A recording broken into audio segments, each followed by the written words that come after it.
أبكتمات دالاس، تكساس، كولومبوس، أوهايو، كومون مونيخ جرمن زنورو زيغاتات دموع صنبلات كم زكايدو من قد مبرو بحبريتا شابايتا بيلوز وصحنا سبسواتا نسيرو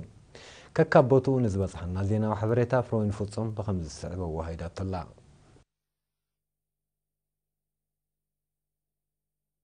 كما كان نايتيا وشت هاجرن إيرترايان أبزنوبر لن هاجراتن مخاطر درعنا سراح كبرنا بتحت زبل تيما خكاية زغنيت انبلات مبل عسران كلتن لدتنات النت إيرترا أب كتمات دالاس تكساس كولومبوس أوهايو كمون مونيخ جرمن زنبرو زيغاتات دموط انبلات كم زكايدو كاكابوتو زبطحنا حبريتا رديوم إرتران تأماتو دالاس أب زكايدو لعل ستافين أبركتون من إسياتن قولعن زتن تبارغلو أب محيال هاجر ومغتن موراس كبرتاتن زتوكولت انبل حدنتهم عقيبهم لمعتهم مدبات هاجرهم نمدنفع عبرتهم كم زسروا الرقاقتهم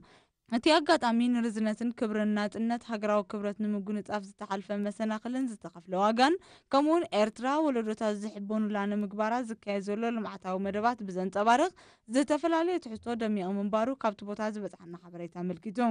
ኤርትራውያን ተማጦ ኮሎምቦስ ኦሃዮ ብወገኖም ህዝቢ ኤርትራ ብዓመፅ ዝተነፍጎ መሰሉን ምምላስ ብዘካየደ ብዓለም ውሕድ መዳርግቲ ጥራይ ዝርከቦ ሓርነታዊ ተጋድሎ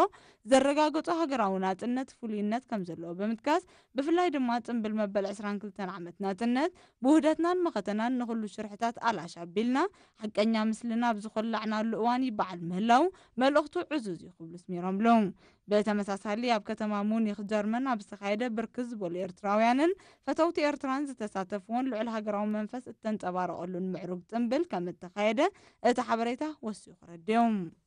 እቶም ዜጋታት ኣብቲ ጽምብል ብልዑል ውህደት ኣብ ውሽጥን ወፃእን ዝነብር ህዝብን መንግስትን ከምኡውን ሓይልታት ምክልኻል ንዝካየድ ዘሎ ማሕበራዊ ፍትሒ ንምንጋስ ዝዓለመ ልምዓታዊ መደባት ዘለዎም ኣድናቖት ብምግላጽ ኤርትራ ኣትያቶ ዘላ ሓድሽ መድረኽ ቁጠባዊ ወፍሪ ንምዕዋትን ተጠቀምትን ተረባሕትን ጸጋታትን ዕድላትን ሃገሮም ንምዃንን ካብኦም ዝድለ ኩሉ ንምምላእ ከም ወትሩ ድልዋት ምህላዎም ኣረጋጊቶም إيرتران